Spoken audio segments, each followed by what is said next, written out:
The Japanese Grand Prix put on full display why these 2026 regulations are so controversial. Ali Bearman experienced a 50G impact after avoiding a collision with Franco Colapinto, all because of the massive speed differentials created by these power-starved engines. He walked away with a limp and a trip to the medical center, but it could have been far worse. And if the safety concerns weren't enough, these cars also completely muted one of Formula One's greatest circuits. So now, with a 5-week break in the calendar, the question is, what can Formula One actually do about these issues? The negatives of these regulations really came to the forefront again this weekend after being slightly masked in China. Japan, like Melbourne, is a track that exaggerates the weaknesses of these regulations. The long straights, the lack of straight line mode zones, and limited heavy braking zones mean energy harvesting is far more difficult compared to somewhere like China. And it really matters in Suzuka because this track is supposed to be the ultimate driver's circuit. It's about precision, commitment, and pushing the car to the absolute limit through corners like the S's, Degner, and 130R. But in qualifying, that just simply wasn't the case. Because of how energy limited these cars are, drivers were forced to lift and manage through some of the most iconic corners on the calendar just to recharge the battery. And all of that completely changed the spectacle. The cars weren't on the edge, they were managing. So what can actually be done? The FIA already attempted a small adjustment this weekend, surprisingly enough. They reduced the amount of energy that could be harvested in qualifying from 9 megajoules to 8. In theory, that forces drivers to harvest less and spend more time pushing closer to the limit.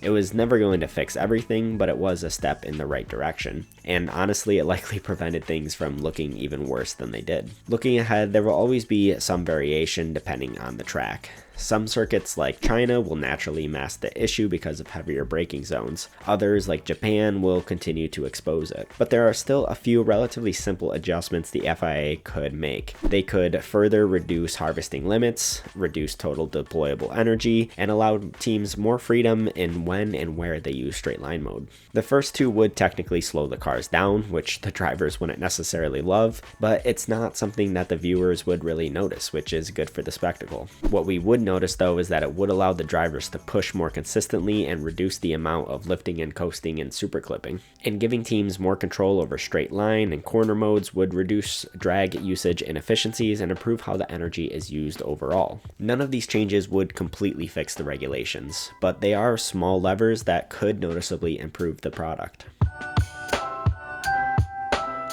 Those same adjustments would also help from a racing and safety perspective, because the real issue isn't just that the racing looks different. It's the massive speed differentials between the cars. That's what led to Bearman's incident, and that's where the real concern lies. Reducing extreme harvesting and deployment swings would help smooth those speed differences and make situations like that less dangerous. But again, these are mostly short-term fixes. The FIA will also definitely need to be looking at longer-term adjustments. One of the levers they could potentially use is the fuel flow. Increasing fuel flow would increase the power from the internal combustion engine, making the cars less reliant on electrical deployment. That would help reduce some of the extremes we're currently seeing, but there are limits. You can only increase fuel flow so much before you start running into the fundamental design of the power units, and that's really the core issue. These regulations were built around a near 50-50 power split between electrical and combustion power. That sounds good in theory, but it comes with trade-offs. Without the MGUH, energy recovery is far more limited. Yes, it did make the engines more simple and more cost-effective, but when we increase the amount of energy that needs to be deployed, increasing the split, and getting rid of the main energy harvester,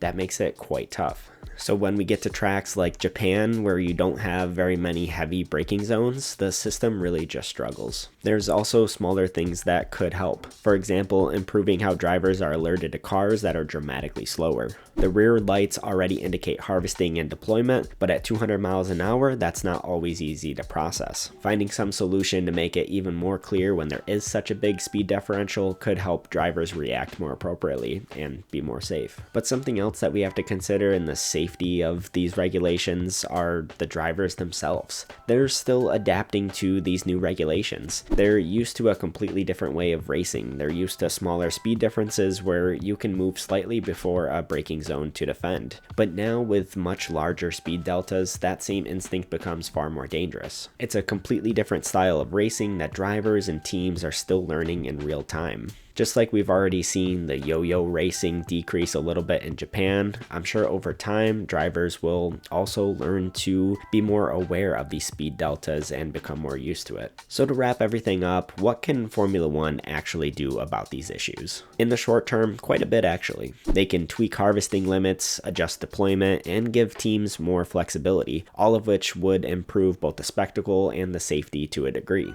But in the long term and on a more significant scale, there's only so much that they can fix, because many of these issues aren't accidental. They're a direct result of the core philosophy behind these regulations, and that means the FIA are ultimately balancing two things: their ego versus real racing and safety. Japan showed just how difficult that balance is. And while improvements will likely come over the season, the reality is this: these regulations may never fully deliver the kind of racing Formula One and fans are used to.